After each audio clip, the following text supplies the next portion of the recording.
All right, stretch of the day, freakazoids. Really quickly, I like this one because it's a 3-4, 3 for the price of 1, all right? The 3 typical areas that we have stiffness in our body, if we sort it out, that would help us move better, would help us out with our static posture, would help alleviate pain, because if we move better through these 3 areas, the areas that are supposed to be more stable would be able to stabilize, but they tend to move too much because these areas above and below tend to pick up too much of the slack. So if you imagine what we said, it's joint by joint approach. The ankles are support, feet stable, joints, ankles mobile, knees stable, hips mobile, lumbar spine stable, thoracic spine mobile. Okay, we can go on a little bit, but you get the idea. So if I lose mobility through my ankle and hip, which everybody does, the joint in between those 2 is the one that's going to pick up the slack. It's going to have to move too much, and people, when it's going to have to, it will. Imagine even on the football field, studs catch, whoa, if you've no internal rotation of your hip, if that won't happen, studs catch, your knee, bust, ACL, gone. Never be the same again. All right? So if your hip flexors are stiff and your thoracic spine is stiff, joints in between, the lumbar spine has to pick up the slack, moves too much. We also talk core stability. Everyone thinks it's this. Core is everything, but if we're talking about that, it can't be stable if they're immobile. But likewise, it's this conundrum, this strength mobility conundrum, because unless that is stable, they're never going to be mobile. Everything comes from the space of stability, okay? So what we must do even when we're stretching is keep that stable.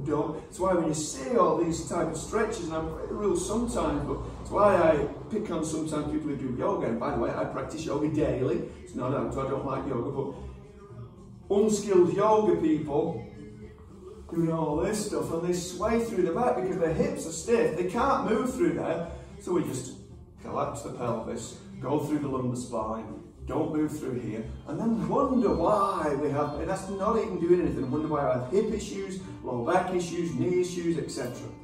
So we must, even when we're stretching, stabilize this, and we also, as part of our mobility program, work some stability of the trunk. Hollow holds the way to go. I'll do a separate thing on those as we go through, but this is the bee's knees. I'll show you from a couple of angles. If we're going to step, well, I should say, if I'm going to stretch I can stretch my front ankle, and it's going to facilitate a deep squat. So it's one of the calf muscles. With my knee bent, I'm going to take my knee towards the little toe. It doesn't, as I get so far, the heel's going to start to lift, because I'm going to stretch through here, that's bottomed out. I don't mind if the heel lifts that little bit, it actually helps me a little bit with the foot as well. So it keeps the foot strong. So I'm going to push that towards, I'm going to keep the hips square, push that towards the little toe. Keep the hips square, don't let those spin out. And now, with the knee going that way, my back knee is going to try and pull away from the front knee. So I'm pulling those apart. Again, ribs down, bottom ribs, but extend through the crown of the head. I'm pushing with my knuckles on the floor, which are just in front of the front foot. I'm going to push with the hand on this knee. So I'm inhale, lengthen through the crown of the head. Exhale, pull the bottom ribs down and look over my shoulder.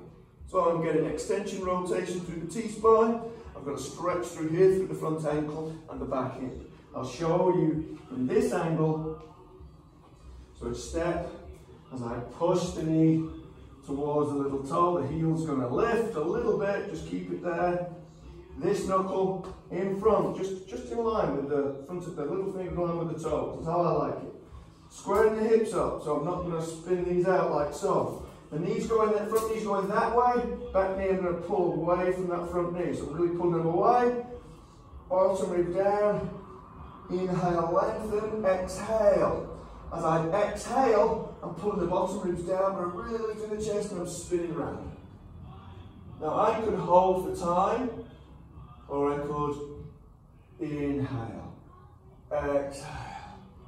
But I like to do a couple of reps and then maybe just really hold that out, really lengthen, breathe, more length between knee to knee, more length through the crown of the head, but don't we're doing this sort of stuff.